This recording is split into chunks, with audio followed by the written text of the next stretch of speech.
Hello, everyone. Chanel from the Advesa Blue River team. For everyone joining us, very excited to have you guys here. We're just gonna let everybody flow in, and then we'll get started with some Q&A and discussion, if that sounds good.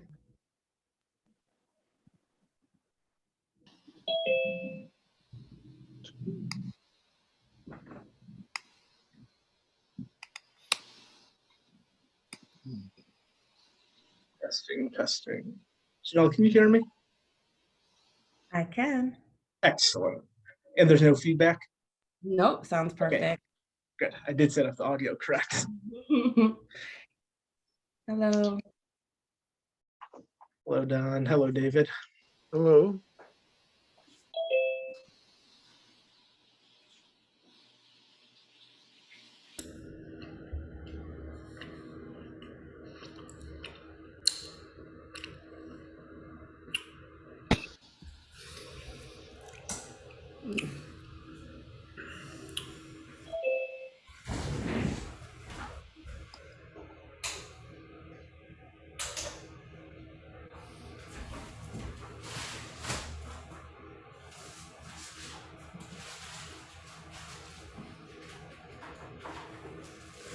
Hey, Connie. Hey, Isaiah.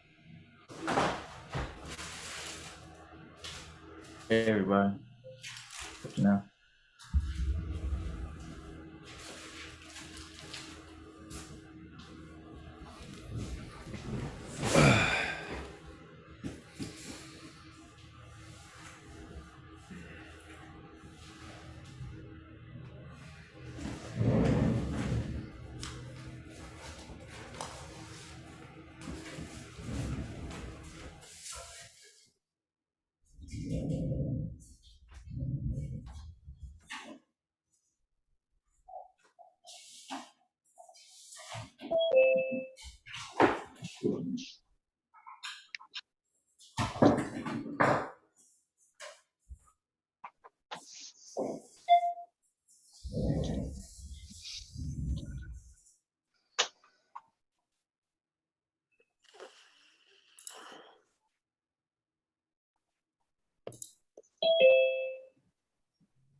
Hello, everybody. I'm probably gonna give just a couple minutes to make sure anyone who wants to join can join on time.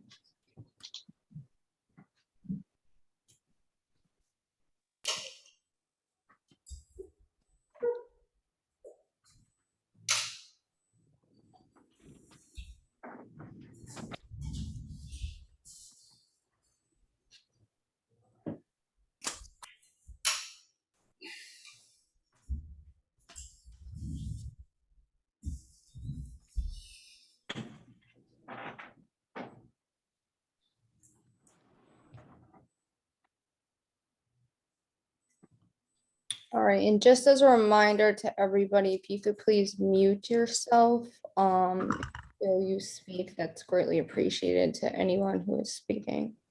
All right, 6:35. All right, I think I will start. So good evening and welcome to tonight's Somerville Ball Square Neighbor Q&A session with the Advesa and Blue River team. At the end of my introduction, a member of our team, Pete, will discuss the format. This meeting is being recorded tonight and we are excited to hear all of your questions or concerns related to our proposed cannabis store in Ball Square. First are some updates since our last licensing commission meeting. Since the last licensing meeting, we have met with neighbors, additional businesses, and patrons of Ball Square. On Tuesday, we held our 4th open house at our proposed location, with many new people pledging their support for a cannabis retail store, as well as questions and concerns from other neighbors. We also met with the abutters to the property in an attempt to resolve any of their concerns about our store locating nearby. We also put our open house flyers in over 1,000 residences around the facility to address concerns about proper notice. Following a meeting with a small group of neighbors, we determined to take the following direct actions to address their concerns. 1, Advesa will reduce our operating times on Sunday from 11 to 8 p.m. instead of 10 to 9 p.m. We will be open from 10 to 9 p.m. from Monday to Saturday. We will still be holding monthly Zoom meetings for the community in which all will be invited. This will be posted on our website monthly, and it will be scheduled. We will be introducing a comprehensive art installation program. We have always offered bathrooms to our customers, which I think was a confusion on some people's part. We will reduce our point of sale systems from 9 to 7. We will hire a neighborhood community liaison to patrol for any potential double parking, possible public consumption, potential diversion, and any other dispensary related activities that could be considered a public nuisance. While we can't reduce the size of the store, we have determined to change our plans to better address the concerns of neighbors opposed to our proposal. It is unfortunate that regardless of our genuine attempt to address neighborhood concerns, some particular groups have informed our attorney that regardless of the actions we are taking, they will continue to oppose our location based on its size. We are also, even though they would not relent in their opposition to our proposal, we will continue to amend our plan to fulfill on some of the concessions made to these members of the neighborhood during this meeting. We are also excited to announce a new website, shopblueriver.com, which will become our base of operations for our retail store in Somerville. Please visit our new site to communicate with us, take our neighborhood survey, and learn about any upcoming events we are hosting. This is a new website, so more information will be added as time goes on. Any suggestions on what you would like to see on our website, we are very open to hearing from you. Tonight's meeting is a continuance of this meeting with neighbors, and suggestions and comments made tonight could impact our plan further. Your feedback and comments are helpful. If we are lucky enough to get licensed, we do plan to hold neighborhood meetings like this every month as mentioned. Your voice will matter at our business. With that, I would like to begin. And if Pete, if you could please discuss the format for tonight's Q&A. Good evening, everyone. Many of you may not have met me before. My name is Peter. I'm a project manager for Blue River. You may have seen me around the neighborhood. I was the one passing out the flyers around your lovely square. Just want to go over real quickly the format. We'd preferably like to keep this to about a minute per question and try to keep it to one topic per question. I know everybody's got very busy schedules, so we would like to try to wrap this up around 9 o'clock at the latest, but I assure you that everybody will have a chance to ask as many questions as they like, and we will be around here all night to answer those questions for you. I also wanted to add that we do have another open house coming on Saturday, the 31st, and that will be from 11 to 2. So if you'd like to see us again in person at the proposed site, that will be this Saturday from 11 to 2. If you have a question, please use the raise hand feature. If you have a question that you aren't comfortable asking out loud, or you'd like to remain anonymous, feel free to directly message me in the chats, Peter Melkright, MELCHRIT, and I will read your question out for you. As Jessica said, this is being recorded, and I think that's all I got. So we can get right to the questions, and everybody just please keep yourself on mute except for the person speaking. Thank you.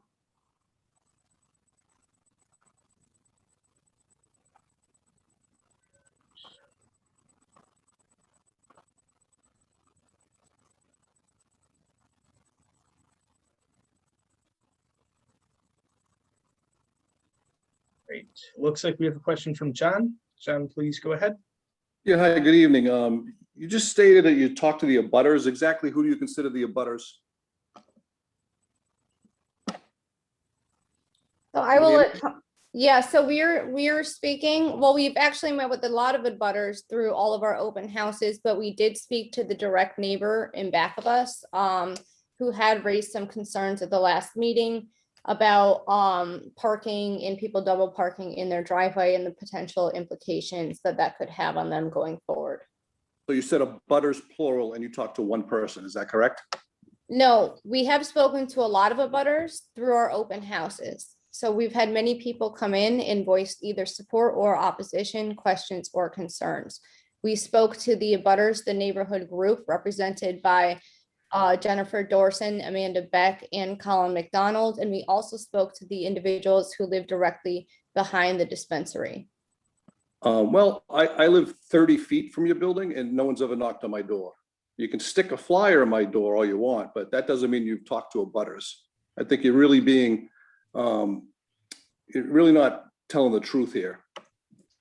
So we put a flyer at your door so that you could come to the open house to ask us any questions or concerns. And so you want, you know, most people for a year and a half have been in their house, and now a Saturday in July, you want us to come down and talk about your location, is that right? So we've already had multiple open houses. This is an additional open house. This is the one on Saturday will be our 5th. And we've had multiple different Zoom meetings in December, in January, and in May. So this has been an ongoing discussion. We also, if you do live 30 feet from the dispensary, you should have received certified mail for the December meeting. And Absolutely, absolutely not. All I got was a flyer stuck under my door twice. No one sent me certified anything. So here, once again, you guys are caught in a lie. You're not telling the truth. So do you happen to own your house? Yeah, I do. And you I are do, in Somerville, near your dispensary. okay, so we did send certified mail out and we can confirm that with the certified mail that we received back as well. So if you'd like to privately DM us your first and last name, we can get that to you. Will do. And so Peter, you're the one that has the Connecticut license plates, That's me. right? Okay, you don't live too close to the dispensary. I'm actually planning on moving there. I'm actually looking for housing in the area. Okay, that's, I mean, a lot of people looking for houses. That's nice, easy to say, but okay, that's my question for now. I'm gonna continue to listen. Thank you, John. All right, Sasha. Hi, thanks everybody, and thanks, is it Chanel and, sorry, I just missed who was speaking before, who like introduced everything. Did you Jessica. Jessica, thanks Jessica. I voted to legalize marijuana, and I expect that a store will come into Ball Square, and a lot of the dimensions of what you've presented in terms of who you are and the kind of business sound very reasonable to me. I'm also a dad. I live a block from Ball Square. I have 2 kids. They're 11 and 13. They've gone to the Brown School. They walk around a lot in Ball Square. And I guess my first question is, I've been really concerned about the size and scope of your store. I think I also represent like a lot of parents who are here who are worried about the traffic and a lot of different potential negative impacts. I've looked at what's happened in Brookline to the Netta store that came in. And while your store is much smaller than the Netta store, Ball Square is really, really small in compared to Brookline Village. So I'm concerned really about the traffic. I don't know if you've done a traffic study yet. And I'm concerned more broadly about a lot of the impacts that I've read about in the Boston Globe, on WGBH, and a lot of other media about what's happened in Brookline Village. And so I know you've addressed some of those in what you have said you will do, but the fact that it is a pretty significant storefront on Broadway, and the fact that you've reduced to 7 points of sale are just concerning to me. And I guess the specific question I had, among others, is at a maximum, if you're open 10 to 9 with 7 points of sale, how many people do you expect in your kind of maximum estimates could come into the store per hour or per day? Yeah, thank you, Sasha. That's a really great question and concern. So we did change our hours, as we mentioned. A lot of the issues that happened with Brookline is the fact that Netta was the first dispensary to open in the Boston metro area. So there was not a lot of other dispensaries around. So people were coming from all over, especially different states, to come frequent Netta. The other part, it is in like an 8-section intersection. And because they were the first, they did have lines out the door. So as you may see now, as many more other dispensaries are coming online, their lines and the issues that they have are definitely going down as time goes by. And especially with us, there are a lot of other dispensaries opening in Somerville, Medford, Boston metro area, Cambridge. So as those continue to come online, the traffic that would come to our store will be greatly decreased. We have done a traffic study. We are still waiting for the city to get back to us regarding the scope. We did a extensive scope in the traffic study, but we cannot divulge the traffic study yet because we do not want to overstep the bounds of the city. In terms of the size, it is important to have a dispensary that has adequate size for security and internal queuing and any potential pandemic protocols. So as you know, with the pandemic, there had to be spacing, there had to be 6 feet of separation between cash registers and individuals. So hopefully we're not going to go back to that, but that is something that we kept in mind when designing this store. The other part is there's a lot of back of the house operations that need to be accommodated, such as secure deliveries and drop-offs, any sort of banking and cash pickups. And there has to be enough adequate space for our employees, for secure storage rooms, for vaults and safes, conference rooms, locker rooms, employee bathrooms, and all of that. So to be able to fit all of that in a store, we do have to have a substantial size of a store. However, it is the 5th smallest in Somerville, and our sales floor is only 1,200 square feet. We reduced the amount of POSs just because we heard feedback that people didn't like that there was 9 POSs, so we will do 7. In terms of the amount of people we have, it could be anywhere from 15 to 35 minutes per customer. Some people, they want to take their time. They have a lot of questions. They're first time consumers, and it may take them a lot more time to pick out an item than somebody else. So we do not anticipate having a negative impact on traffic. And so far, that's what our study has confirmed. Between our incentivization of using public transportation, the 10 parking spaces that we have secured at 0 Boston Ave, and our mitigation of any concerns by having a community liaison on the street and making sure that people are not double parking in or around the dispensary and encouraging people to use public transportation. Thanks, Jessica. Can I ask a quick couple of follow-up questions? Yes, of course.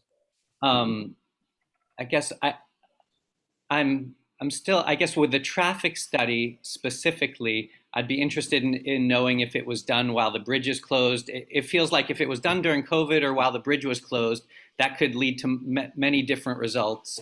I'm concerned also because I believe, and correct me if I'm wrong on this, but I believe Medford is zoned for 3 stores in total. We're really close to Medford. And so I have a sense that your store is actually going to attract a lot more people from outside of Ball Square than you've highlighted here. My sense is that a lot of people from the Medford area will be driving in. And so I'm not sure I agree with you in terms of how many people the store might attract. And at the same time, I know other colleagues have highlighted this also, but the parking, if you're coming from Tufts and driving down Broadway, you can't actually make a left at those lights where I believe your parking is, which I think is going to encourage people to continue, like either go down, try to turn around.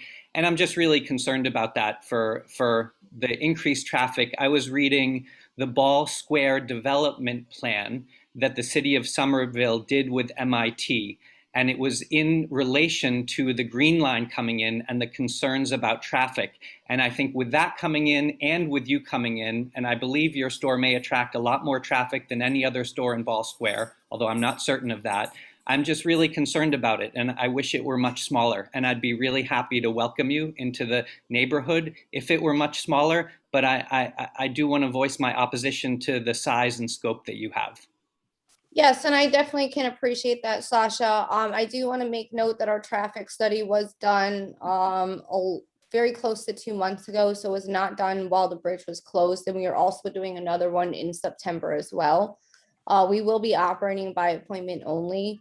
And in order to get out of that appointment only period, we have to conduct another traffic study. I'm not sure if you're aware, but there was another dispensary approved called Theory Wellness, and it is in Medford. It's about a mile away from our dispensary. So I think it's 1.2 miles away. So that will also be opening soon. Doing appointment only does restrict traffic. And we really do hope, in the indications of the traffic study that we have already conducted do point to not impacting traffic. To add a point, if you look back at the record that we've presented to Somerville, including our traffic consultant who has worked on a number of different dispensaries, who has stated on the record that our location by far has the best access that he's ever seen. And there were many points along the way where, based on that traffic study, we did not think we needed extra parking spaces, but really wanted to show the community that we were willing to take those steps, along with all of the other steps that we've taken in reducing the hours and the registers and all of the other pieces that really do have an impact on business, but that we're willing to make those concessions because we do want to have a good relationship with the community. So we do accept and appreciate your vote of support, because we do understand that you can see how difficult it is to go through the process, even when you have a team with expertise, a mission that's unmatched, when you're actually impacting people who have been directly harmed by the war on drugs within our ownership structure and with our mission. So thank you for that piece. And as Jessica mentioned, this idea of the need to make sure that there is no impact to Ball Square, right? That we don't have people on the street, that we actually are able to queue people inside. It's surprising that that has been used against us, right? In the store size, when really always the intention is to preserve the integrity of the square and to not cause an impact to the neighbors. I also wanted to add to that, because I'm on the operations side. This will be my third or first flagship together, but I've opened dispensaries in the past.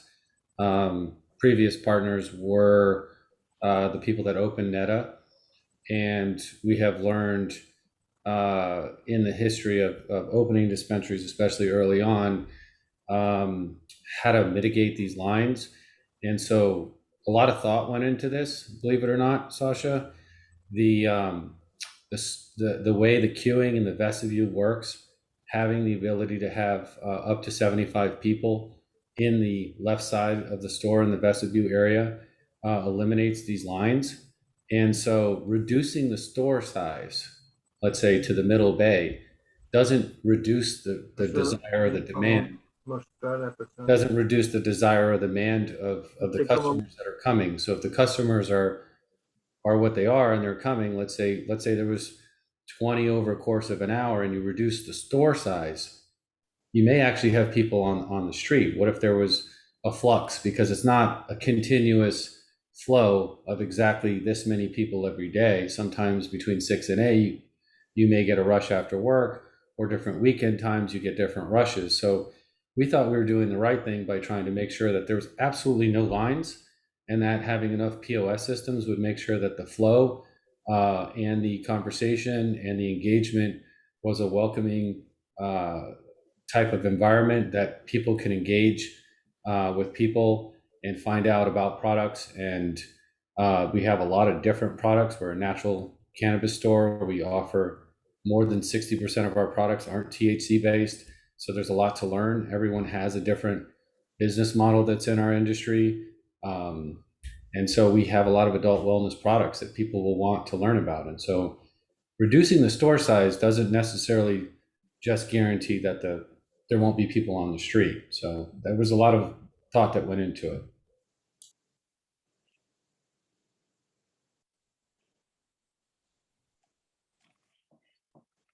Thank you, Tony. Anyone else has a question, please raise your hand. Oh, looks like David has one.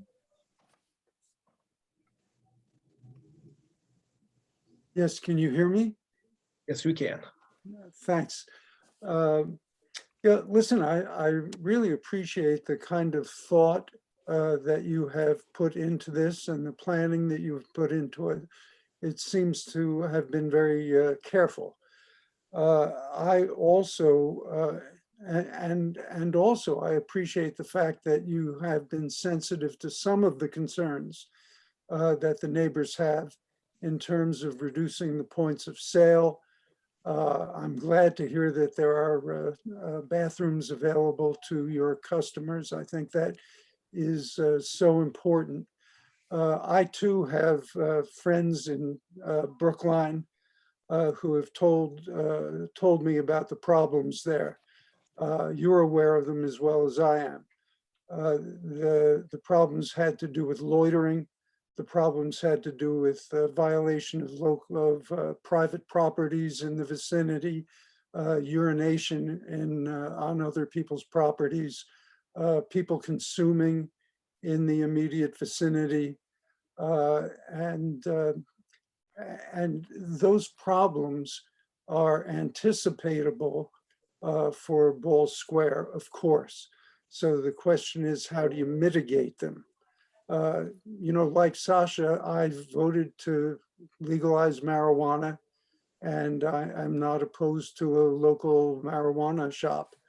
But I do feel that the primary way of mitigating the problems is to reduce the volume of traffic. The way to reduce the volume of traffic is to reduce the hours of the store. You've already indicated that you are going to pull those back to a certain degree. I would hope you could pull them back even further so that you wouldn't, for example, be open after 8 o'clock at night. I think problems might be more exacerbated at night than during the day. So that's number one. Number two, I appreciate the fact that you are going to have, I'm sorry, what are you calling it, a community liaison to monitor the immediate storefront area, or how is that going to work? Can I ask that question, then come back to my other questions?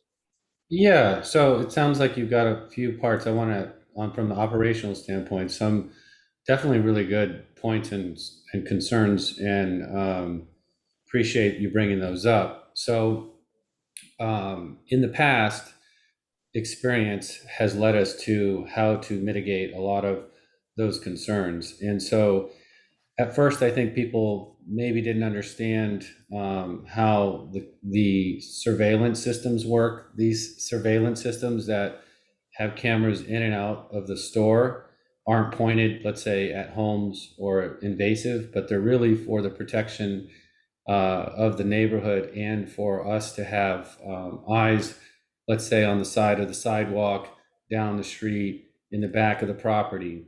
With that comes a lot of different signage, such as any on-site consumption is, you know, they would be turned over to local police. The sign would say that any loitering or on-site consumption is banned from the store. We would have a deputy, somebody that is monitoring the streets for double parking, and somebody that isn't just part of the intake in the front of the store, but actually has a neighborhood watch. So when individuals are on camera, they know there's legal ramifications, like you can't smoke in public. It's like a DUI. So most cannabis users and people that would even try to get that type of product, they already know it could be $5,000 or $10,000 fine depending on the city. And so there's ways to ways to create a safe and secure system on the outside by having the surveillance, by having the signage, by having people on site monitoring all these types of activities. Those cameras do get recorded for 90 days. We would go up and beyond that and actually develop a community task force. So for those individuals that wanted to partake in what that would look like, those could be some people that are opposed to the store, some people that are for the store, but it generally engages from an operational standpoint with that deputy and with our security team to make sure that any problems, anything that comes about, there's direct communication. That also comes with monthly meetings, continued outreach. This isn't like the first time this will happen. We want to have an open door policy and make sure that we can do everything possible for that. So hopefully that answers some of the first couple parts. Yes, you did. But could you tell me, you mentioned a deputy. What do you mean by a deputy? Oh, just somebody that's appointed. So it would be somebody that we can appoint like a full-time type of personnel. Wouldn't be like a sheriff or anything like that. Yeah, so we had spoken to, I'm sorry, my dog wanted to join. He's very needy. So we have spoken to a couple different people. So what they want beyond our security guards is somebody to walk around the dispensary, walk down the streets, maybe walk all the way down to Powder House Square. It just makes sure that there's no diversion, public consumption, double parking, people, causing any sort of nuisance to the Ball Square and the direct neighborhoods. They will walk down some of the side streets, some of the neighborhood streets. It just makes sure that there's nothing going on that would put the dispensary at risk, regulatory wise, or put the residents at risk or cause the nuisance. And David, further, the packaging, Tony, someone may speak better about, it's a seed to sale program. So every package is monitored. So if you were to find a cannabis package in your yard, you bring it back to the store, and we can identify who that person was and take appropriate action. Yeah, Jessica, can you assure us, or somebody else, can you assure us that you in fact will have somebody monitoring the neighborhood? I understand you're going to have pretty good security in the immediate vicinity of the store, but I live a couple of blocks from the store, and there are others who live in my kind of distance from the store who are very concerned about what might be going on. Now, whether this is realistic or not, I'm not sure. We will find out. We certainly know that you want to anticipate it as well as we do. So when you talk about somebody who is going to be walking around, who is actually going to be taking a look and observing what's going on, not just around the store, but also in the blocks and down to the park. Prospect Park is really a jewel of Somerville. Not Prospect Park, I mean Powder House Square. A lot of children use it, students use it, and so on. And we're very concerned that remain pristine. So that's one point I'd like to make. Second point I'd like to make has to do with something that you may have answered in the past in meetings that I wasn't aware of. And that is, I understand that initially your proposal included armed guards, having armed guards, and that you withdrew that after apparently, tell me if I'm wrong, apparently some neighborhood opposition to that. But the fact that you withdrew it doesn't necessarily address the fact that you thought it was necessary, that you thought there may be problems that would require armed response. I don't know what those problems are. What was your thinking then, and what is your thinking now? Yeah, so that's a great question. So in response to the armed guards, so a lot of dispensaries, we are not anticipating any need for an armed guard, but a lot of dispensaries employ armed guards with a concealed weapon, not an open carry weapon. And that's just for an extra measure of security. Because of the state laws, we do have to have security guards that are, insured and bonded and have security training.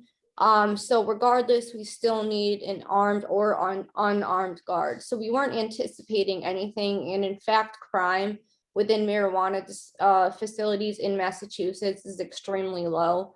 I have personally not heard of any crime in any dispensaries. So that wasn't a decision we made because we anticipate some high level of crime. It's just kind of the standard, operating procedure for any sort of cannabis facility. In response to us having a community liaison walking the streets, we will definitely be doing that. It will be submitted as part of our planning and zoning plan. So that will be something that is structured into a plan that we formally submit to the city. We're also thinking about having somebody who is trained in security, as they are a little bit better trained on how to spot any sort of issue from afar, or how to handle those issues if they do encounter them. Can I ask you a question, David? Sure. So what I'm hearing, because this is we're trying to really mitigate this and make people feel comfortable. What I'm hearing multiple times isn't just from around the store, but down the block or down in this particular park, which I agree completely with that. Would it be better for, let's say, us to have some kind of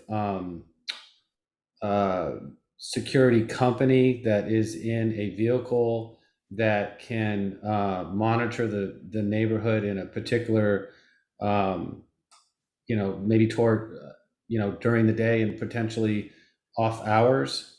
Would that be something that would make you feel more comfortable, or what can we Well, do?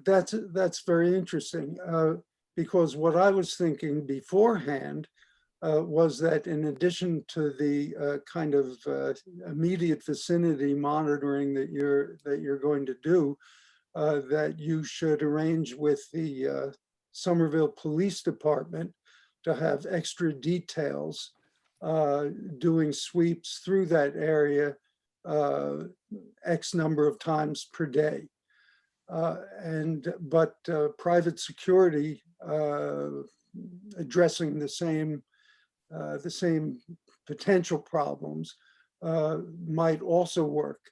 So I have to say I'm impressed by the seriousness with which you're taking this. I still feel strongly that I would like to have fewer, a smaller volume of. I'm sorry for my phone here. A smaller volume, which would be consequent on reducing hours a little bit further, especially at night. Of course, I would want to have these things incorporated in a proposal, so we have them formalized for the neighborhood to look at. I think what you'll find is that there is very, very significant opposition, but in the neighborhood, but that the opposition isn't necessarily to having a marijuana store itself. It's to the potential problems. So I think the better you're able to address these things, the more stringently you can address them, the more you can look at them through the neighbor's eyes, through my eyes and Sasha's and others, the less opposition you're actually going to have. So anyway, thank you for giving me the time. Yeah, absolutely. I have one question for you again on the time, since you seem to have your pulse on the community pretty well. Is there a particular time that you feel, I guess the 9 p.m. is just in a general consensus too late? Yeah, I think 9 PM is better than 10 PM for Good. sure. But I think any kind of later night hours is potentially problematic.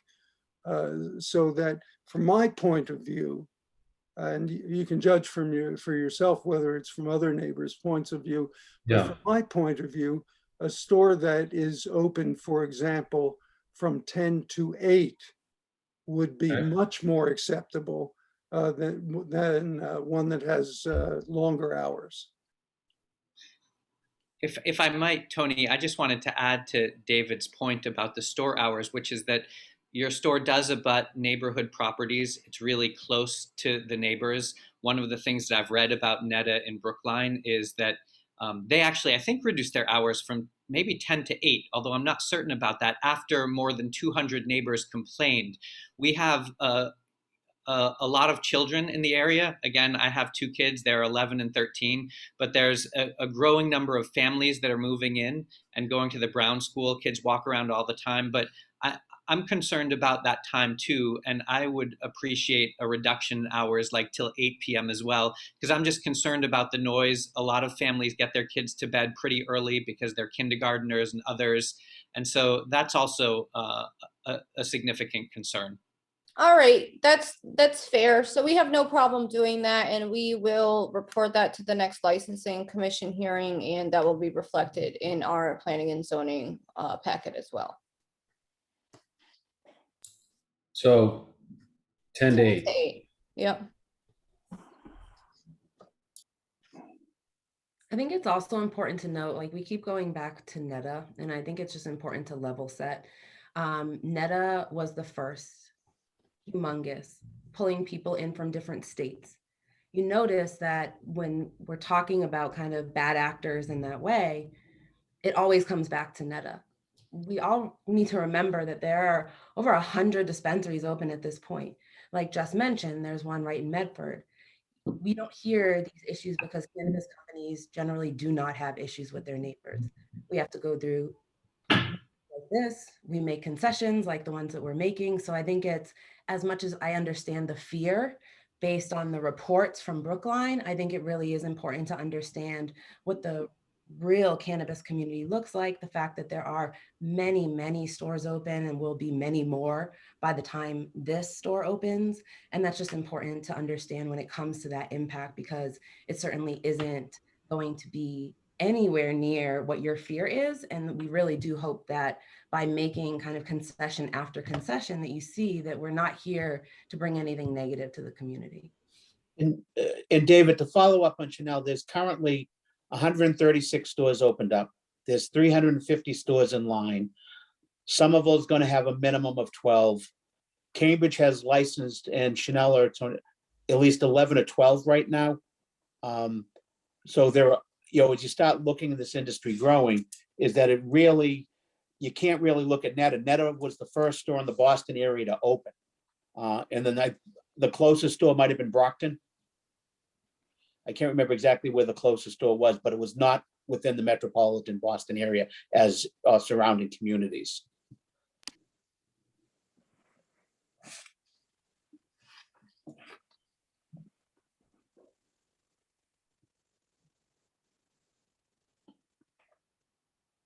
Pete, there's people with hands up? Yes, yes. We'll move to the next one. I think John was next, and then we'll go back to Sasha. John, please go ahead. Yeah, sure. So I spoke earlier. I do support your business and your business plan. One of the concerns as an abutter who didn't get a registered letter is in the mornings and the weekend, obviously the breakfast places on the other block, the lines go down the street. And their turnaround time on a customer certainly is longer, and I understand that. My question is, if you're going to have a line a half hour before you open, much like Revolution East Somerville that we've seen, it goes out the parking lot and down the street, but there really isn't any residential there. My question is where is your line of 20 customers who are waiting to get in there when you open? Where is that going? Because So that's a great question. Yeah, that's a great question, John. So we actually will be already in the building prior to opening. So we will not be allowing anybody to queue outside of the building. So we will, our employees are coming an hour to an hour and a half prior to opening, because we do have to get ready. We have to take the product out of the vaults. So we will not be letting anybody queue outside the store. As we mentioned earlier, we will have a virtual queuing system. So there will be a QR code in which people can scan. And I'm sure a lot of you have gotten familiar with that due to COVID. So when they scan, they will be able to get in the virtual line and make an appointment. If the appointment is far out, they will be given a list of different restaurants or shops in the area that they can frequent and be encouraged to go buy something. If they do buy something and they bring back a receipt, we will give them some sort of discount towards merchandise. So we will not be allowing anybody to queue prior to us opening. Great, thank you, Jessica. I appreciate that answer. Thanks, Don.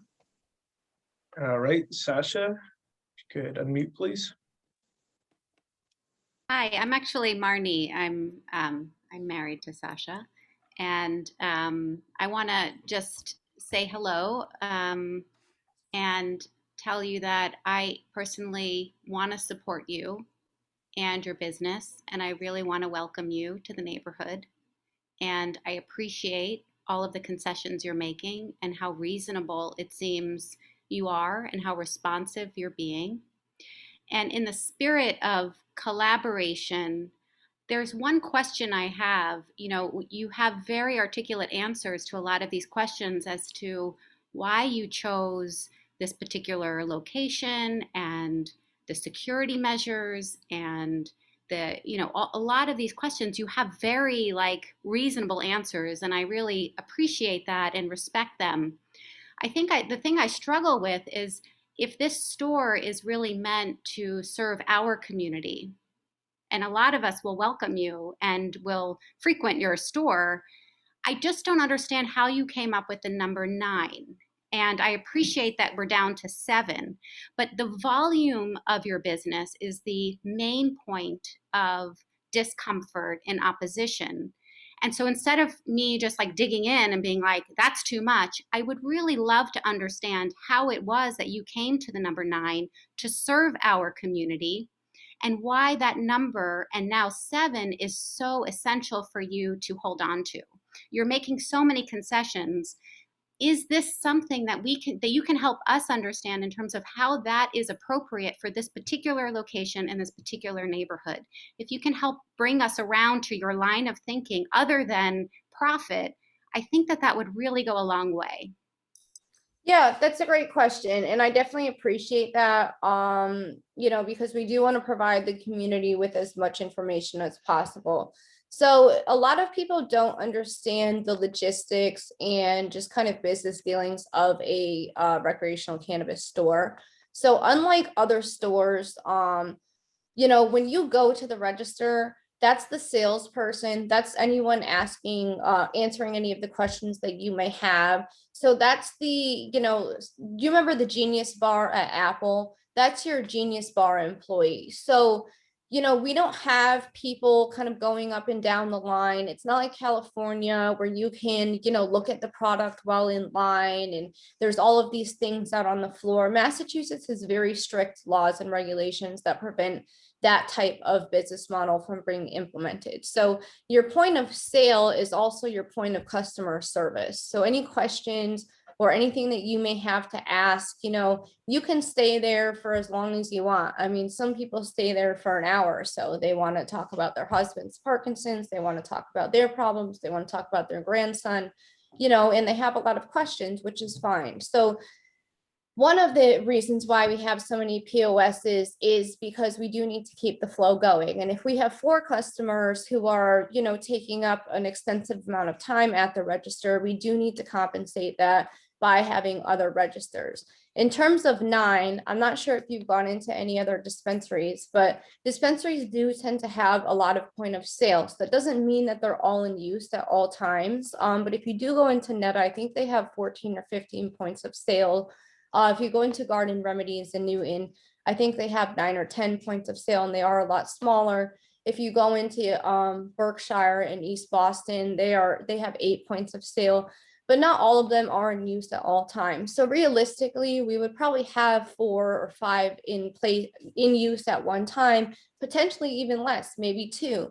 But on those times of periods of heavy traffic, excuse me, we would have to implement all of them at once. So it really is about keeping the flow of sales and of people going. You don't want people queuing. You don't want people waiting if there's only 2 points of sale, and then say there's a lot of people have a lot of questions at those 2 points of sale.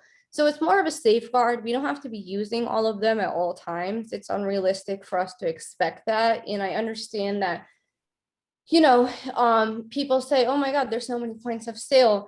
But the reality is, if you go into some stores, they may have 15, any general store, you know, a supermarket, they may have 15 points of sale, but they don't really use all points of sales. You see, this register is closed, this lane is closed.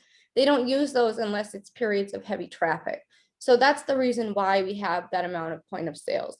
I do understand that a lot of people don't understand the business logistics of cannabis. So that may sound a little bit scary, which is why we did reduce it to 7. But you know, having a good flow, having enough waiting room, having enough space for people to be spaced out while waiting. Unfortunately, if another pandemic does happen, or it seems like it might, you know, those are very important things that we do need to think about. So thank you for that. And it seems to me like a lot of the decisions you've made, you are able to kind of back up with data. So as a data person, I really appreciate that. You know, we have questions about your traffic study, and you have a very good sort of data-driven answer in terms of security. You have data-driven answers. This just feels a little, there's a lot of subjectivity in it. And I just wonder if you have any data to provide us with to assure us that this amount of this amount of point of sale is appropriate for this size community and this size square. And if you can provide us with any literature, any data to suggest that this is actually appropriate, not just in terms of flow and, you know, potential, like people who are taking too much time talking about their husband, but actually data. And you know, these businesses have been in business now for a while. A lot of lessons learned have, you know, I'm sure the data has been accumulated. If you can share that with us, I think that would go a long way. Otherwise, you know, when you say we might not need them all, but we're going to put them in, I would say, why not, in the spirit of collaboration, in the spirit of community, if you need your architectural plan to reflect 7 points of sale and there's no budding on or moving on that, why not say, let's start with 3 and let's see how that goes. If we feel like the traffic and the parking and the security is all in check, we can get back together and say, thank you so much. You have done so much to assure us this is okay. And then maybe there's a conversation about, let's go to 5. And we're not in charge of your business, and I'm not asking you to put us in charge of your business. But in terms of starting like low and going slow and letting history sort of dictate what's appropriate, I think that would feel a lot more appropriate in any area of uncertainty. It's always best to start low and go slow and learn your lessons when you're at a point where you can retract, you can make changes. But if you start big, it's really hard to pull back. And that's in any business. I am sure that you can appreciate that. Yeah, I definitely, and I appreciate those comments, you know, and in terms of data, you know, if you or we can send Pete into a couple different dispensaries across Massachusetts over the weekend. If you walk into any, which you can because they are recreational, you can see for yourself the amount of point of sales that typically are within any dispensary. For example, one of my friends went into Berkshire in East Boston recently and asked them, I said, how many points of sale are there? He said, you know, there's actually 8, but it was a Sunday, so they only had 2 in operation. And there was only 2 employees at the points of sale. However, my husband has gone in and all 8 points of sale have been open, and that's probably like around 5:30. So it really is relative to the time and the flow of traffic. So I definitely appreciate you wanting the data for that. That is something that we can gather if you'd like. And I also implore you, you know, to maybe go check out a dispensary. I've been to dispensaries, and Some of them are very large and there's tons of people outside waiting in line for long periods. Yeah. And some of them are small. The one in Arlington Heights is very small. Hmm. So, I think it depends on the neighborhood and it depends on the volume that the volume of people you're trying to serve. So I appreciate that. I appreciate that you want to be flexible with the, time of day, but it doesn't really speak to the concern around show us the data that supports that this particular model is appropriate for our neighborhood. And if you can provide that, that would be very helpful. Yeah, we can certainly provide that, and I will get somebody from our team to get on to that. I mean, if the community would feel comfortable with us having 6 and starting with 4, we have no problem doing that.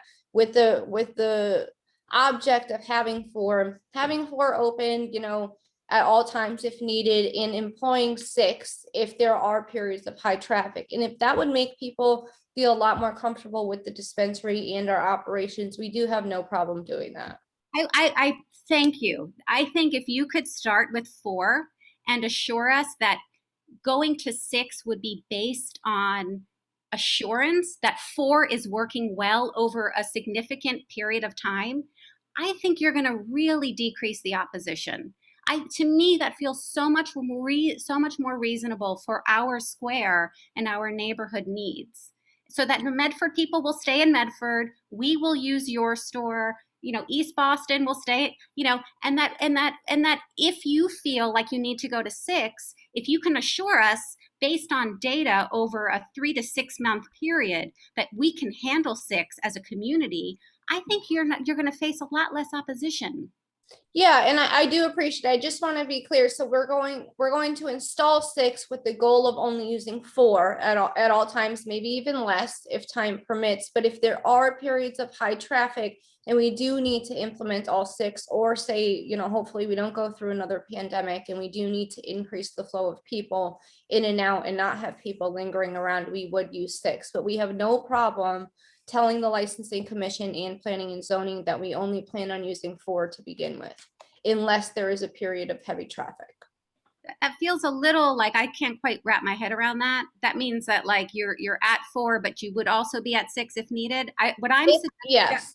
Yeah, I think just to clarify there, I think the concession is to have 6 when we need overflow, but to be attempting to use 4 and having 4 open when we don't need those 6 open. And again, that's a significant concession from our original 9, and even being more trying to, again, address your concern or have a better understanding of how the flow would work, right? And assuring that we would be using 4 regularly, 6 during our overtime, which is significantly less than our original 9.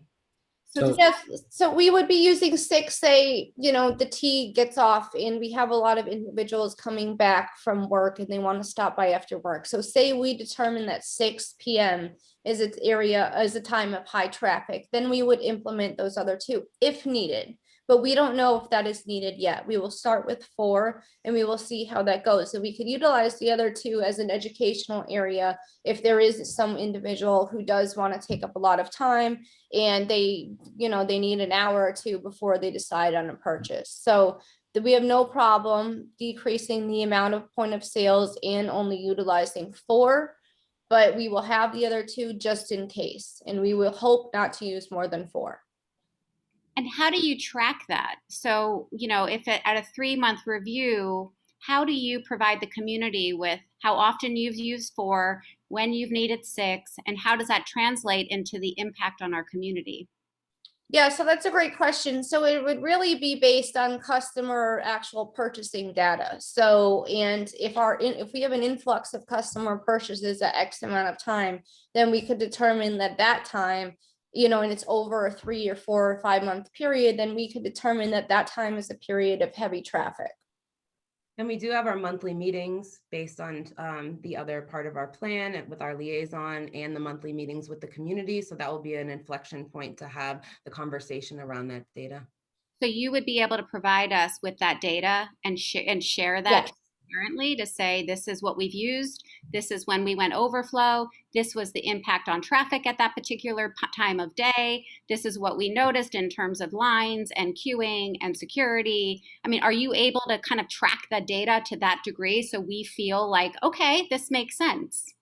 Yeah, the metric system and the track and trace system that we have to use is very comprehensive, and that is state mandated, and it does give us a lot of data besides the actual purchasing data. So, you know, the amount of customer frequenting a place, where they're from, periods of high traffic, periods of which there may be less traffic, but a higher amount of sales are made. So there's a lot of different randomized data that we can get through this metric system. And we will have no problem sharing that with the community. Like I said, we will have a monthly meeting that will be posted on our website so that anyone can join. It will be in this format. It's just easier to get people together over Zoom than in person. So you know, I do think that if the community wants to find some numbers, they can. Okay, so this all seems reasonable to me. I would still like to see that data on why even 4 to 6 is appropriate for our size community. I'd really appreciate that. I think that'll take a lot of this kind of back and forth out of the equation. But I do appreciate your making these concessions. And yeah, I do want to just point out too, you know, Somerville in itself is one of the most densely populated cities actually in the United States. So it is a very densely populated area, which is, you know, we're not opening a dispensary, you know, in Western Mass. So we are anticipating, you know, a good amount of customers from Somerville, which is why we did come up with the amount of point of sales that we did. Hopefully we won't have to use all 6. And like I said, we will start off with all 4. And I think Tony, my husband, does want to mention something. Okay, so I think these are all excellent concerns and points. I'm also a data-driven person. I'm an engineer, so I respect that. I just want to give you some clarity on these POS systems. POS systems have usage time, just like when you're on your phone, tells you how much time you were on, say, social media or Facebook or something. So we can actually pull data from different POSs and usage of time. But I also wanted to go back to something that you said so that you could kind of understand maybe a little bit about some of where this came from, you know, 7 or 8 or 9, because you're probably thinking, why so many? Wow. So every type of call it adult use business has a different business strategy or a different target audience. And so in this particular area, and in our particular types of products, we are one of the first, if not only, natural product cannabis stores in the state. There isn't anyone in the country that opened a natural cannabis store. We have vegan natural products. We've developed our own technology. Only 3% of the products in the market are made without chemicals. We all came from the medical side. I have 4 US patents on the use of cannabinoids and therapeutic use for addressing things with outside of THC. And so the products that we're offering, topicals, drops, capsules, they're not just THC products. So we'll be offering CBD products, CBD, CBG products, non-psychoactive products. I also invented a conversion for CBN. So that translates to adult wellness. And we look at ourselves as an adult wellness store. So we're not really targeting heavy recreational users. People that are trying to get ounces or bulk ounces will not be coming to our store. We're not going to be selling bulk ounces. So the demographics of who we're targeting is a lot wider range. It goes all the way up to an 80-year-old adult. And so if you create a wider range of wellness products, you create a wider demographics. And in this particular area, you have a lot of dense population in the demographics of what we actually think the community will be utilizing, and it's not smoking products. So I do think that in that type of approach, you're going to have different types of people that come in. And so some of these POSs were dedicated for pickup.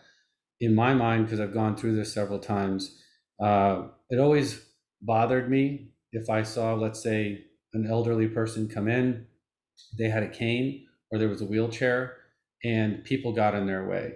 And so I look at this as an opportunity to be able to serve a broader community, people that are seeking wellness products that don't have to go through this medical side. And we will be offering products that are more affordable in this state on the adult side than on the medical side, such as capsules. And so when those patients come in, and if they're handicapped or they need special assistance, these extra POSs are really designed for them. And so this was kind of some of the thought, besides like the pickup or having the extra POSs for high traffic times, but it's also to serve a broader community that's going to be in need, that will be part of the medical community as well.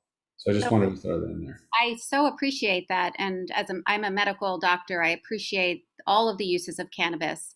I think history will tell us if your prediction and your hope actually pans out. So if you are willing to share that kind of data with us, to say this is actually becoming more of a wellness store than a recreational smoking, vaping kind of, place, I think that that's going to go a long way in our community. So as much data and transparency as you can provide, even in that first month, maybe 6 weeks, that's going to be like the high anxiety time when you open your doors for everybody around. We're going to all be looking, we're going to be watching, we're going to be like coming by and seeing what's happening. It's human, it's normal for us to be in those. So the more of that kind of data and transparency you can provide, I think it'll help the next several months go very smoothly for all of us. Yeah. We definitely agree. We don't want to have any sort of negative impact on the community, which is why we are trying to do as much outreach as we can now prior to zoning, so that we can make those commitments in writing to the community, and that by the time we open, that everybody has as much information and feels as comfortable with our business as possible. Okay, thank you very much. I appreciate it. Yeah, thank you. And one last data trend, just so we're on the data. Our as a brand in our products, we've had a track record for that.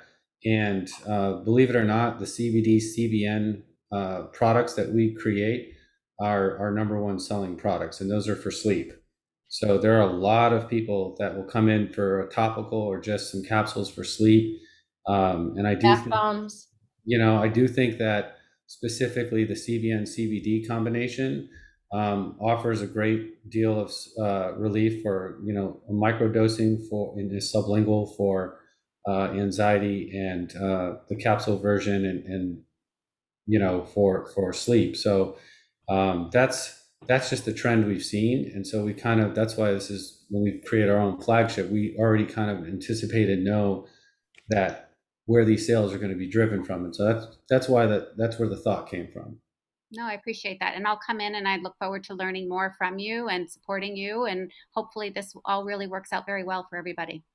Yeah, and if you would like to just DM personally Pete your contact information, that would be great, so that we can keep in touch, and that you have our contact information. We can keep an open line of communication.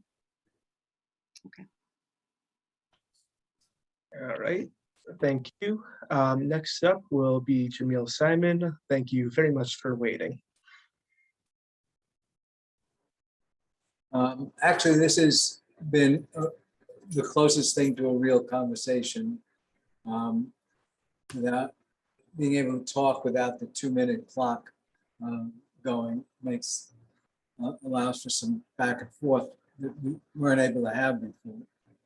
But it still seems like, basically I have a lot of the same questions that Marnie just raised and that you dealt with, which is the intention that was expressed in the number of, POS, of cash registers. And, Marnie put it, what was your intention? And so now we're going back down to a smaller number. I mean, it could also be a smaller store. I mean, you've said in a number of meetings that there are certain criteria that force it to be a certain size, but there's a small store in Arlington that seems to be doing all right, meeting all the criteria. So it's not impossible to have a smaller store. And so that's what would appeal to many people the most. But I'm glad to hear that there is some room to consider a smaller number, because it's the turnover. It's the in and out, going quickly, and people coming in, picking up, with 9 cash registers, we were picturing 100 people going through in an hour. You are now saying on one hand, oh, well, people really don't, people like to hang out. But what if it's a slow turnover in terms of customers, why would you set it up with 9 cash registers in the beginning?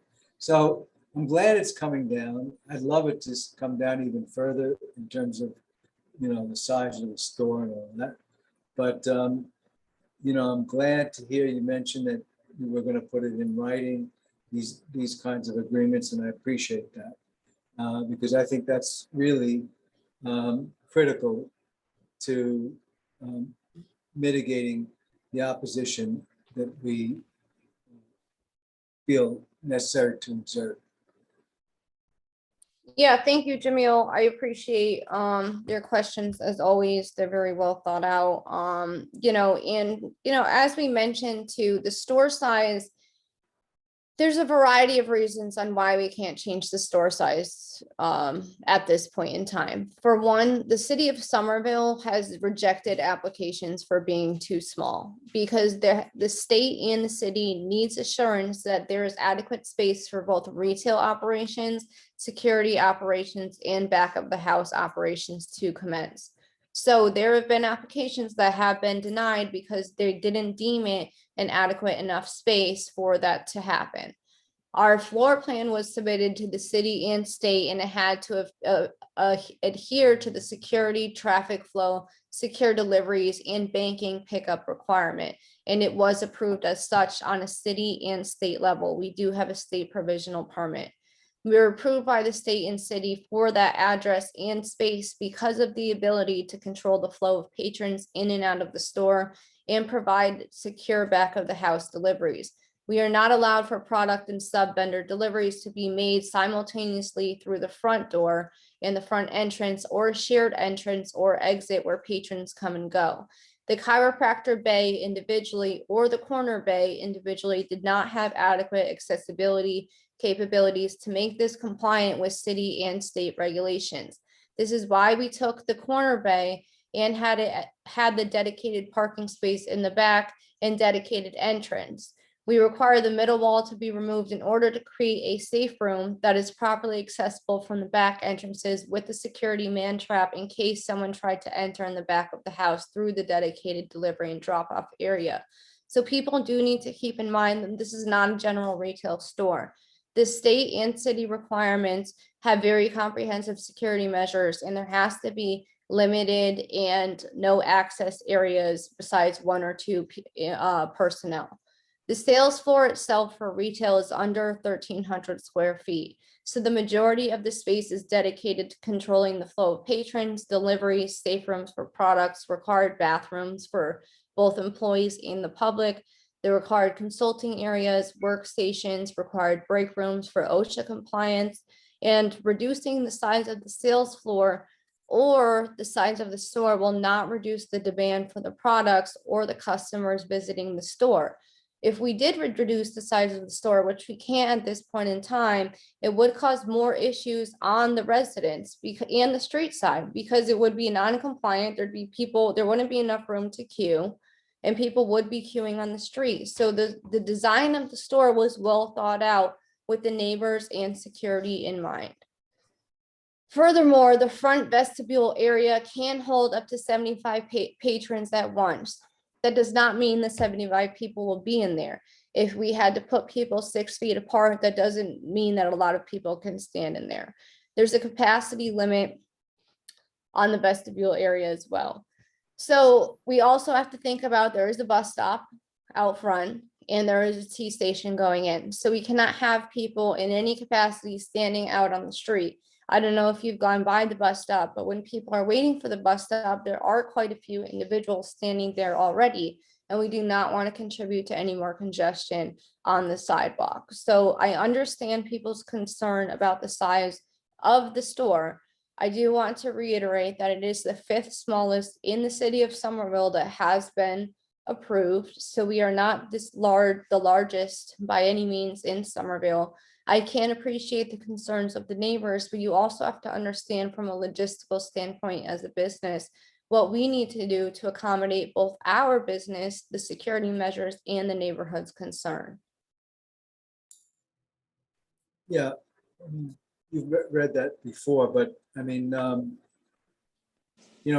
just feel that it's maybe Somerville's laws and regulations are different from Arlington's, but it's patently obvious if you can do a smaller store, it's possible.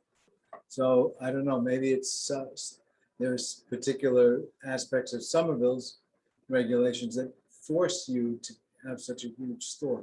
But because our biggest concern, I think, for most of the people in the neighborhood is the heavy traffic. And and all that it brings with it. There is a lot. I don't think we have to list it again because we've all spoken about it, but there's a lot of stuff that comes with high turnover. And that's what it seems like your store is set up. Yeah, and I appreciate that, Jamil. I just want to remind you that Somerville is not Arlington. So the population in Somerville is a lot more dense. Just for example, flyering such a small area was, 1,600 plus flyers. So, I mean, just the amount of individuals who are in one house on each of these streets, such as Josephine. Some of these places have up to 5-6 apartments within these one structures. So it is a lot more densely populated, and we need to accommodate for that. And Jamil, just so what the city of Somerville, especially the planning board, has done, so the licensing commission, if they approve the license, they require a 6 months appointment only before they'll let us do open totally up. The planning board is much more stricter. They require that we do appointment only until we can come back, do another traffic study, do more work to prove to them that we're not causing a traffic problem or a parking problem. Until we can prove that to them, they make us stay appointment only. But appointment only doesn't necessarily stop high turnover. I sat in the parking lot at the Melrose Garden Remedy store, and the number of and they have a parking lot that accommodates right next to the store 25 cars, and the number of people going in and out very quickly, estimating 5 minutes per transaction. The parking lot was very full and very active, and they had about 9, I don't know, somewhere between, I'm guessing at least 7 point of sale machines. So it felt very much like your original design was just like the Melrose store, with 9 cash registers and high turnover. But what you're missing is an adjacent parking lot, and with 25 parking spaces in it. And, theirs wasn't next to a residential area like ours is. It was on a big sort of semi-highway.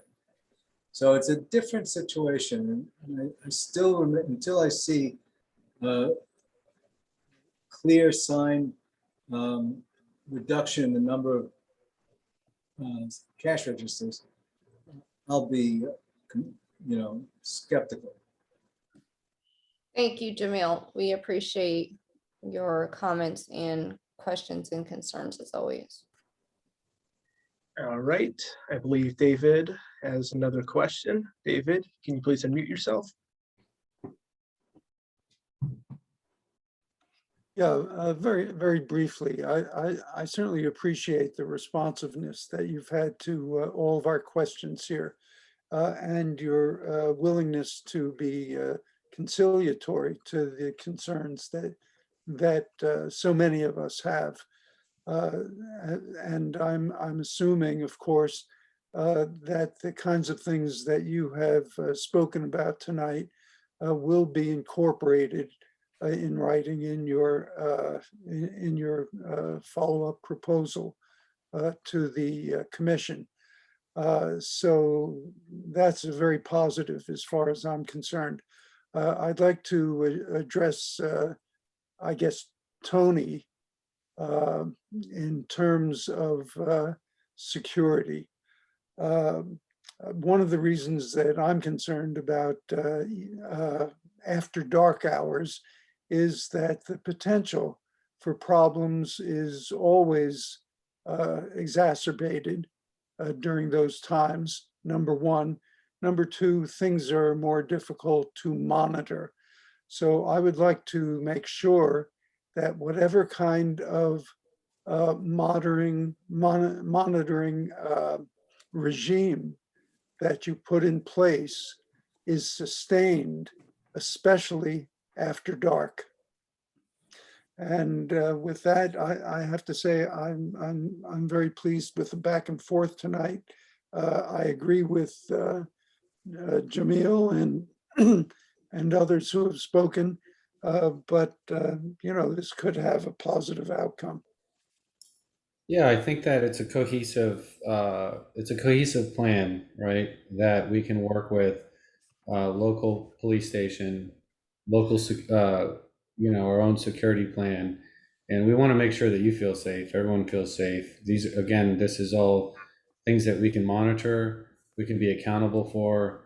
I think that putting together a community task force with could be 5 or 10 people within the neighborhood. This is what I did before, and we were able to actually completely reduce any crime or any riffraff or anything that people are maybe thinking about in their head.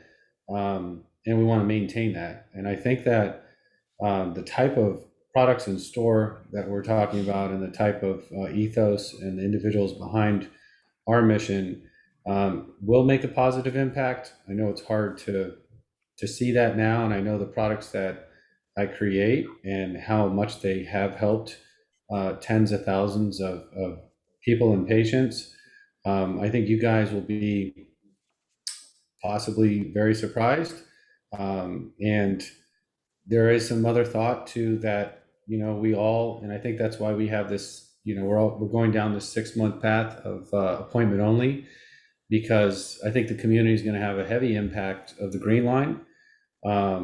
There was a lot of thought in our traffic study company that we did, showed that a lot of these dispensaries, I've got friends that have different ones of them, but like say Berkshire and East Boston has no parking. They have 8 registers. They have high turnover, but people adapt. And if there's no parking, then they use public transportation. And without a doubt, there will be a lot of people that use that Green Line. And the hope is that we encourage people that through different incentive programs as well. And that's part of the reason why that is a good location. And I think that I understand where you guys are coming from, because I myself visit the area several times a week. I live 15 minutes away. Our parking lot's around the corner. It does help a little bit, but there's definitely concern. You have a tight neighborhood, it's highly dense, but I do think that the Green Line's going to help. I think it's going to help local businesses, and I think it's going to encourage a lot of people to use public transportation.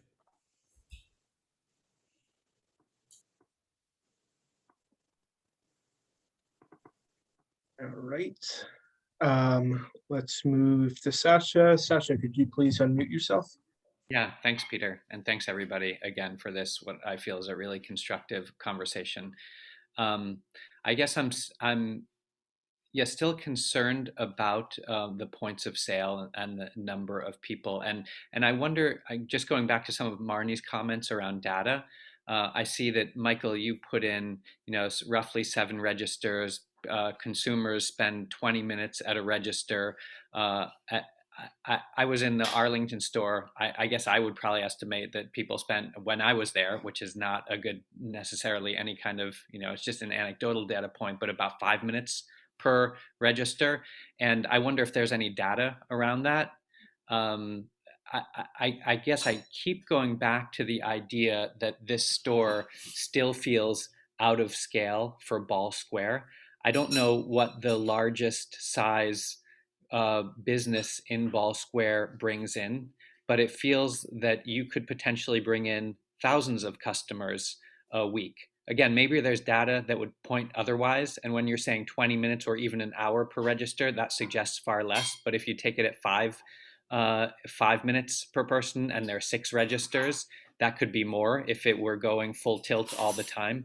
And so I'm concerned about that. I don't think any other Ball Square store has anywhere near that kind of volume in terms of what they bring in or is designed for that. Again, I could be wrong. I haven't talked to all the businesses in Ball Square, but so I'm still concerned that this is like an outsized store with an outsized attraction that is over 21 for this area where many of us are raising our families, and we're eager to find things that are very family friendly. And I appreciated one of Colin's remarks at an earlier meeting where he highlighted that the liquor store nearby is something that's very friendly. We can walk in there with our kids, with our dogs, and look around there. This is not. It's designed for over 21, so it's bringing in a different kind of clientele, and it can have an impact on the neighborhood. So that's kind of where I'm landing around this, and would love to explore reducing the points of sale further.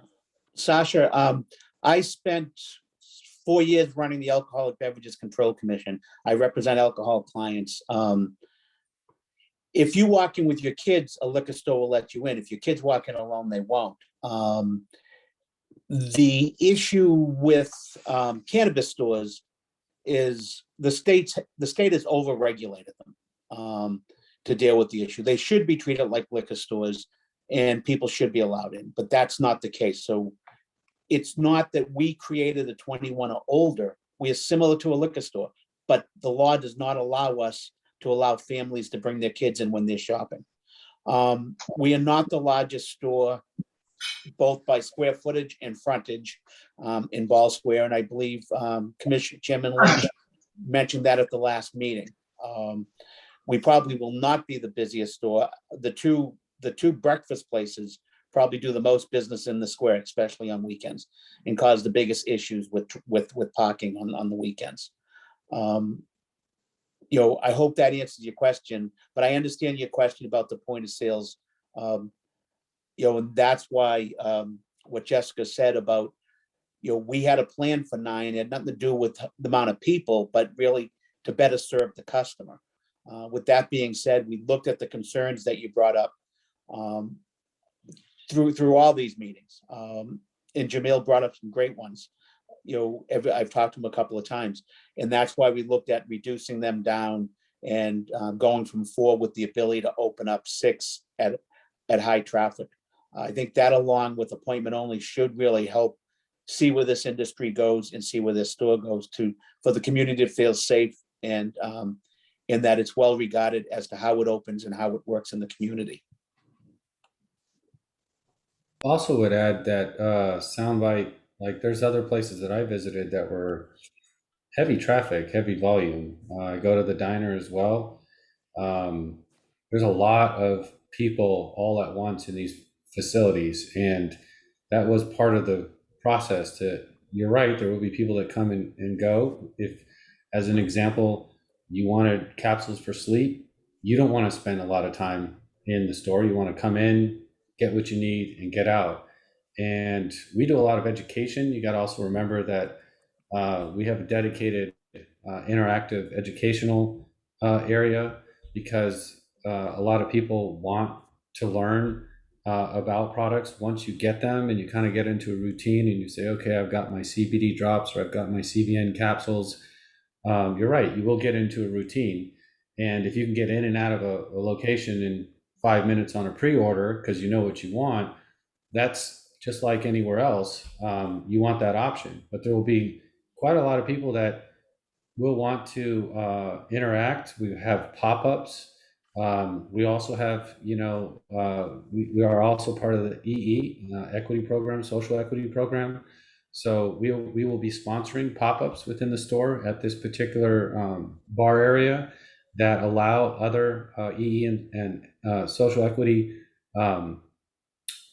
companies that we might be processing for or co-creating products that we want to give them shelf space, give them time to also educate people on their particular products. There may be a POS that day for their particular pop-up.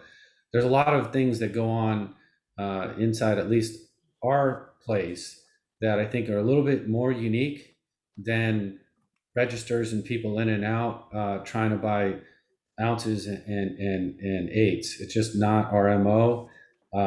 We create like a lot of interaction and outreach within this particular type of program. So I know it's kind of hard to see now, but I think that we're making really good headway as a community in addressing a lot of these issues, as Jessica pointed out, and you guys have gone back and forth. It seems like we're like 90% there in the sense that we're not just making concessions, but we're making real progress of how to make this a fabric of something that you guys actually trust. And I think you guys, the community, have actually used the products on a daily basis. And I think that the store size, we keep getting stuck on this store size. And it's something that at this time and where we're at, it's not a conceivable thing. We can't just take one bay and make it work, or the left bay and make it work. It's not something that was approved, and it won't be approved. And there's a lot of logistical in and out things that happen with the back and the front. Imagine you're going into the front of the store, and then we have to shut the store down to make a delivery. You have a bus stop there. You have a green line there. It's a security nightmare if you're trying to create a product delivery through the same front door that the patrons are. There's a lot of reasons why we were approved with the type of layout in the store. So I feel like if we can get past the size of the store, which it seems very hard in this community, we've made all of the headway on all the other issues that were the big pressing issues. I just wish we could do and say something different. We just unfortunately can't just magically shrink the size of the store. And I hope you all do see how much, we genuinely are trying to, address these concerns. And I feel like sometimes we get to the point when we're trying to make these concessions of giving some indication that these things that you're afraid of are actually going to happen.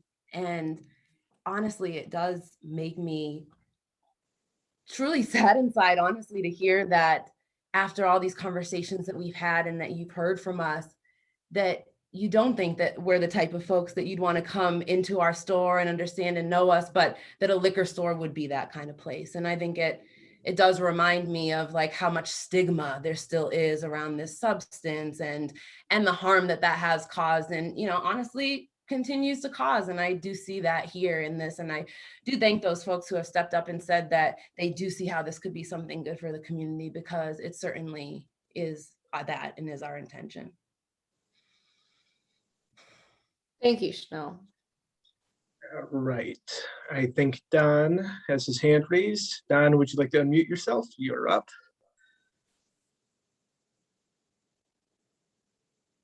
Can you hear me now? We can hear you, Yes. Don.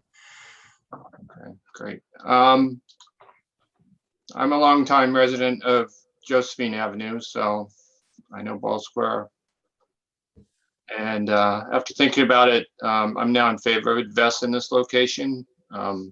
I particularly like Advesa's focus on wellness products. Sleep's a good thing sometimes, and some people need help with that.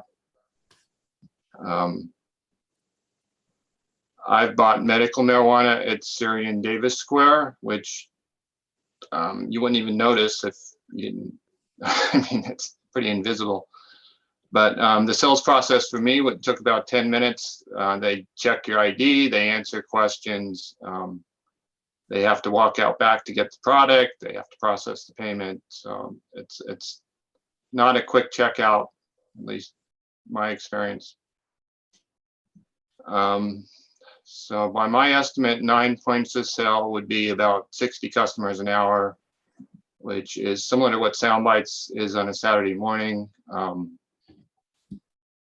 I don't know, the bike path probably gets 10 times that much traffic. So I think we're kind of used to seeing a lot of people around. I mean, we're in the city, we kind of like people. That's why we're in the city. So my question is, are there any plans to encourage bike travel to Advesa? A lot of the issues seem related to parking and traffic, and it's a 2-minute bike ride from the bike path to Advesa. So it's pretty close. And it could possibly decrease Somerville car traffic because otherwise people might be driving other places. So. Yeah, that's a great question, Don, and thank you for the support. I really do appreciate that. And I appreciate you taking the time to kind of look behind the hood and understand what we're about and what our products are about. But yeah, we do have a comprehensive bike program. One of the things we're going to do is install a secured and locked bike rack in our parking lot. So people will have a safe place to put their bikes. But the other thing that we're doing is that we are going to offer discounts and a rewards program to anybody who can prove that they took a bike or public transportation to our store. So those points will, every time, they come or say they bike for the first time, they'll get a point system that can go towards merch such as a sweatshirt, a hat, a keychain, a t-shirt. So any sort of merch related to the store. Unfortunately, due to state laws, we cannot directly discount product for any reason. So that's why we are developing a point system towards getting some sort of swag for engaging in the use of public transportation and reducing their carbon footprint. We also, I think we met in person at one of the open houses, and you had mentioned potentially also looking at another area just down to the right of where the diner is, potentially for another spot for a bike lock. Yeah, we cannot do that. However, I wanted to yeah. circle back on that one. Yeah, we can't do that, but we will be having that bike rack that will be locked and secured in our parking lot. The other thing that we're doing to mitigate any sort of use of cars is that we will be offering subsidized MBTA passes and Blue Bike membership to all of our employees. So focus of our hiring goals is to hire Somerville residents, especially those who have been disproportionately impacted by the war on drugs. So we are trying to mitigate any sort of employee use of cars as well, and encouraging them to use public transportation. That also include the MBTA passes, also includes the use of buses as well. So we are trying to be as car free as possible. And our hope is that eventually we won't need to utilize the parking lot, and that the parking lot is really just to offset any immediate concerns that the neighborhood may have. We really would like to go to a point where we don't actually need the parking lot, because most of our people who will be frequenting the store will be using the Green Line, they will be using buses, they will be using bikes. There's also a couple potential programs that out there that I've talked to with Michael. Points can be used for a lot of other things, could be used for artwork, could be used for different types of passes. There's things that we can incorporate and that we're talking more intensely about to encourage what you're talking about as well. We're also open for ideas. All right, thank you, Tony and Jessica. John, I see you have your hand up. You can go ahead and unmute yourself.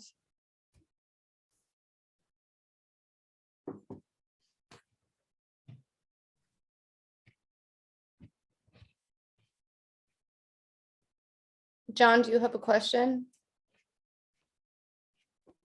I'm sorry. Can you hear me now? Yes, we We can. can hear you. Oh, sorry, wrong button. It's No, okay. I've asked a few questions. I do want to say this format is much better for the neighborhood than that licensing commission hearing. It just was all over the place. A lot of really good questions from the neighborhood and a lot of really good answers on your business plan. I did mention at the beginning of this that I had not gotten a registered letter as an abutter. Now where would I inquire about not receiving that? So, yeah, Pete, why don't you? Actually, John, I did write you in the chat. I'm not sure if you saw that, but if you'd like to reply to me in the messages there, I'll be able to sort that out for you so you can look into this. All right, thank you, Peter. You're welcome. John, and we are very glad that you're enjoying this format a lot better. We do agree that, you know, the licensing format is not necessarily the best place to air out any problems or concerns that any individuals may have. We did have a meeting, I think it was in May or June, that was moderated by Councilor Niedergang. So I do apologize if you did not get noticed about that, but we have had a couple other meetings previous to that on the Zoom format with the community, but going forward, we will have monthly meetings. So there will be another meeting in August in the same format in which we can all sit down and talk to each other about any concerns that we may have. And this will be posted on our website, which Tony actually launched today. It's called shopblueriver.com. And it has a comprehensive breakdown of our art program. It will have job postings there eventually, and it will list any upcoming events that we have, which includes our Zoom meetings. And I appreciate that. And the other thing is the problem with the licensing commission meeting was the fact that people were commenting and asking questions, and we have no idea where they're from. No one said their address. Yeah. And that's really not fair to the neighbors. We didn't really, at least I felt I didn't have a lot of input. This is much more personal. You've really addressed a lot of the concerns that I had. I would just like to address that, my notice as an abutter, and I look forward to meeting you in person. Yeah, thank you, John. And if you'd like to email Pete once you guys get in contact, and if you ever want to have a one-on-one meeting with us, but whether via Zoom or if you want to stop by the open house on Saturday, we'd love to have you.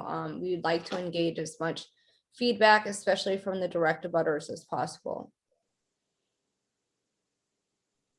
All right, thank you, Jessica. I don't see any raised hands. Oh, Jamil, looks like you've raised your hand. Please unmute yourself.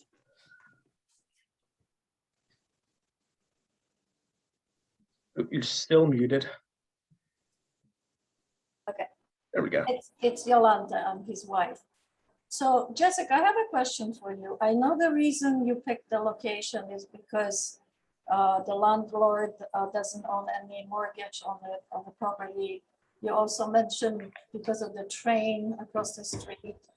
What are the other reasons you picked Ball Square? Yeah, that's a great question. So as we mentioned, the location extremely pedestrian friendly. We did not want to engage in a dispensary that was, say, off of the highway and would contribute to a large carbon footprint. So the fact that the Green Line is coming in soon, that there are many methods of public transportation was particularly attractive to us. The summer vision plan that Somerville embodies is also very important. So it does prioritize women, Black and minority owned business. So that is something that we are, and our hiring practices are an embodiment of the summer vision plan. Not a lot of towns have such a comprehensive plan. It has an equity program. We are all individually certified by the Cannabis Control Commission as economic empowerment applicants, which means that we have 4 separate licenses on this one license. So we have all contributed to drug war reparations and individuals who have been disproportionately impacted by the war. Yeah, but Jessica, I get that. I've heard that 3 times. I want to know if you looked at different locations and what made you choose Ball Square, because what I wanted to say is we didn't know about you coming. We weren't notified, and then we were notified, and then all of a sudden, you know, there's this opposition, and the more we learn about it, the more we're opposing. And so I want to know if you would ever consider looking at other location, if we continue to oppose you, like Why would you want to be in a place where you're not wanted? Like, I don't understand. Yeah, so I actually think that, that's not a great statement because maybe you personally and Jamil may not want us there, but we actually have a large amount of support. And I know that you have heard us mention the equity program a couple times, but it's actually a very important component of the cannabis industry and restoring the harms that have been made on a lot of different people that are most specifically minorities. So going to a city that embodies that very important mission is important to us all as business owners and people in the cannabis industry. So our town is very liberal and we have a lot of businesses owned by women. Actually, I am a business owner as well, and I could never rent a space in Ballsquare because I couldn't afford it. But on another hand, what was I trying to say is it's not that, we don't welcome female or minority business in Somerville. What you're saying, it really, hurts hard. But Roxbury, Mattapan, all these areas in Boston, why aren't you looking there? Like, why Somerville? Why Ballsquare? I don't get that. And when, you're saying that you're serving the customers of Somerville, there's only a few pot smokers in Somerville that I know. There's not I think you'd be very surprised with the amount of pot smokers there are in Somerville, especially after our holding the numerous Really. houses that we had. It's a family-oriented neighborhood, young families with small children. And parents You would do be better off in cannabis use. Boston or Mattapan or Roxbury or someplace else. No, I'm serious. Just No, respect. I mean, I think when you look, so a couple of things. One, as Jessica said, how welcoming Somerville is. Somerville has to have a minimum of 12 cannabis stores. 13. With that being said, it's only zoned in certain areas, so you got to look where they're zoned. From there, you got to draw circles around where the schools are, because that knocks out properties. And then you got to look at properties that landlords don't have mortgages, and then a landlord that will rent you. There's actually very few places in Somerville that you can locate these businesses. Really quickly, do you guys, oh, sorry, I'm sorry, Chanel. I just wanted to confirm too, do you guys still live in Somerville or do you still live in Brookline? We live around the corner, right on Willow Avenue. Yeah, right next to. And I do have a rental property in Brookline where it's literally next to Neta. And I personally experience and my tenants experience what it means to live next to a dispensary, a huge dispensary. And yours has got more points of sales than Neta. I believe Neta has 6 and you got 9. That is inaccurate, but we definitely can understand, you being next to Neta does give some insight into the way that you would approach and see this. I would say, just as a minority that owns a business, to hear someone say, why don't you look in Mattapan? Why don't you look in Boston? That really does hit on a lot of the underlying institutionalized oppression that exists. No. And it really, I would urge you to kind of reconsider your liberal stance, right? And what that really means when you're talking about cannabis, people of color, and the way that we approach and we think about, and the way that you've talked to us and approached us on that. And I will say that. Misunderstanding me. What I'm saying is people in Roxbury, Boston, Mattapan, the people who are incarcerated could go to jail because they smoke pot. If there was a dispensary there and it was down for them, people can go in, but no, there's only one. And unfortunately, you're kind of proving my point here, right? The idea, and we don't have to go deeper into it here, but understand that it is harmful and it is hurtful. And there is a lot of liberal, not in my backyard No, that's not what I'm That talking certainly is something that we have encountered, but like Jessica said, we do have a lot of support here. And this is the location that we're seeking to be in. And And we the support you have is mostly from Boston people, And we none do- from Somerville. and that isn't true either. We do have that support, and it's fine because we can show that to the commission. And we are here to work with you despite the fact that you oppose us and despite the fact the way that you view us. Well, I will also say that the businesses around us also support us. Even today, even more businesses signed up. I know you're shaking your head, but there are a lot of Ball Square businesses that support us. And the hiring protocols isn't based on people with criminal activities. So it's a broader range of that. I think that's what Chanel is trying to articulate there. Just so we're clear on that. I do want to add that we do have 284 signatures directly from Somerville and the residential streets as well. We also have 19 businesses out of the 25 in Ball Square who support us. So for you to say that nobody supports us is quite frankly very unfair. There's no 22 businesses, there's 36 businesses in Ball Square, so I don't know what you're talking about. I think you're counting the storefronts and not the individual businesses that take up multiple storefronts. But with that being, we have the numbers that we have. And I know you probably did not mean the way you said what you said by why don't we go to Roxbury? Why don't we go to Mattapan? But Chanel was trying to get a point. That's very hurtful. And I know you didn't mean to do that, but that's how it came across. Don't forget, Somerville voted over 70% in favor of recreational. I voted. I'm not against it. It's just, I have grandchildren and the traffic will be enormous. I don't want it in Ball Square. No, but that's why. Not Ball Square. But that's why Somerville's making us do appointment only to make sure the traffic issues, the parking issues are dealt with before any of the stores in Somerville open up directly to recreation. Everyone has to open up appointment only until we all figure out what this means. Everyone mentions Netta. It was the first store opened in the Boston area. You have not seen stories in the papers. You can talk to any police department in any city. They will tell you that they've not had a problem with cannabis stores in their businesses, in their communities since they've opened and since the amount have opened. Talking to Somerville police officers and everything, they see even more than 12. I don't know where Somerville's going to finish off on this, but they shouldn't be relegated just to one square in Somerville. There are 3 in Davis Square. They need to be spread out. You may not want it in Ball Square, but according to the Somerville ordinance, they are allowed in Ball Square.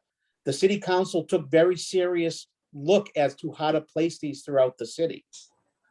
We took looks at where to locate it. And as Jessica said, because of the train station, because of all that, it created a business that truly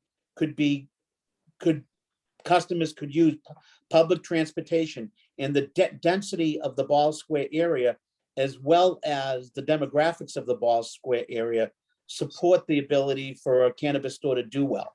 There's a lot more disposable income in Ball Square than you'll find in other squares.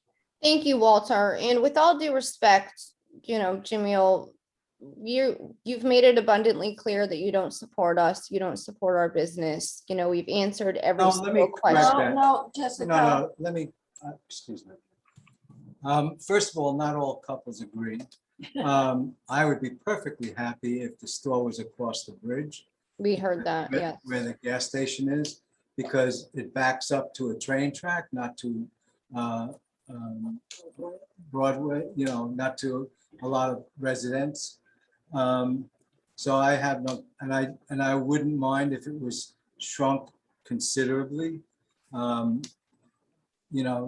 We don't see maybe we don't see eye to eye on that, but shrinking it and ideally moving it across the bridge would be, as far as I'm concerned. Yeah, you do realize that the city of Somerville did award an HCA to a former politician, Sean O'Donovan, to that gas station, and it is called Botanica. So that is not an option for us. Right. Okay. What about across the street? We cannot move our location. We already have a state provisional license and a host community agreement from the city of Somerville. So at this point in time, moving the location is a non-negotiable. Right. Thank you, Jessica. Let's see, we have a couple. Don, I saw you had your hand raised for a hot second there. Did you have a question? Oh, no, just just a reaction that, yeah, there's a lot of these things opening up. So there's 5 of them that I'm walking by on a regular basis between Davis Square and Ball Square. So they're not targeting Ball Square. They're just opening a lot of them around here. And so that's all. Thank you. All right, thank you, Don. And David, I see you have your hand raised. Could you please unmute yourself? Thank you for waiting.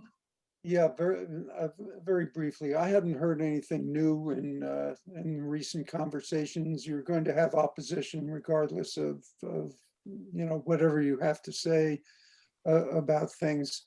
I am very disturbed to hear from anybody's side references to likes or dislikes of minority or female ownership of businesses.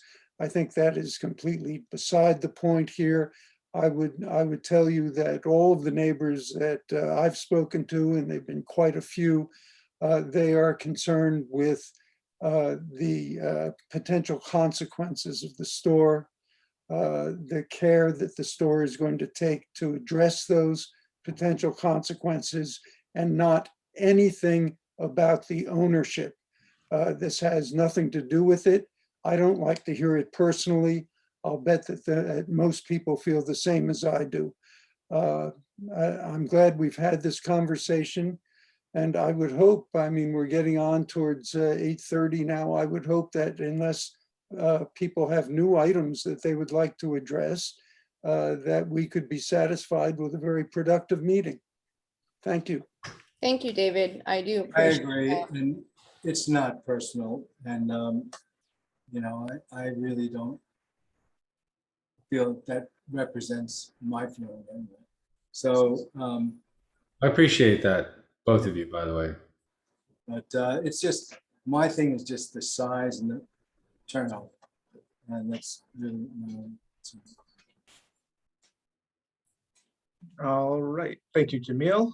Let's do another go around. Does anybody have any follow-up questions?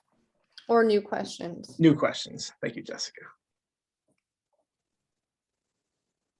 All right, going once, going twice. All right, I think that'll cover it for the night.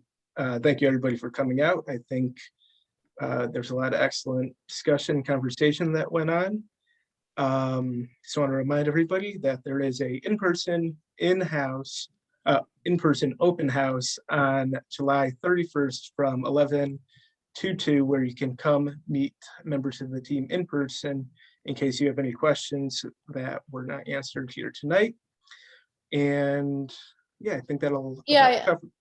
I just want to add something really quick. So we do definitely appreciate the community's feedback. It's very important for us to get as many questions, comments, and concerns covered at this point in our operations, because this is the time in which we can make any sort of alterations to our operating plan. So we appreciate any feedback that you guys can give us. If there's something that you didn't ask today, or maybe you think later on in the evening or tomorrow, you can please feel free to email us. Pete, please put your email in the chat so that people can have that, and he will send it to us. Oh, Sasha, did you have a question really? Okay, no, that was an accidental hand raise. But I do want to thank everybody for participating. As we mentioned, we will have another meeting in August. So I do hope to see you guys back here, and we do hope to see some of you in person if possible on Saturday. And I just want to add, we will, like as David said, we will actually take everything we talked about today and present that with what I think we had a very productive meeting today, all except with the store location and the size. I think we accomplished a lot. And remember, we're going to be here every single month. it's very easy for all of us to do a Zoom and address any kind of concerns. We have 6 months of trial. If we be great to get through this process. We have 6 months of being able to work with the community monthly on anything that could possibly happen, traffic or neighborhood. So I'm here for it. Thank you. And thank you to everybody on my team as well. We greatly appreciate it. And thank you to everybody in the community. All right. Have a good one, everyone. Bye. Have a good weekend.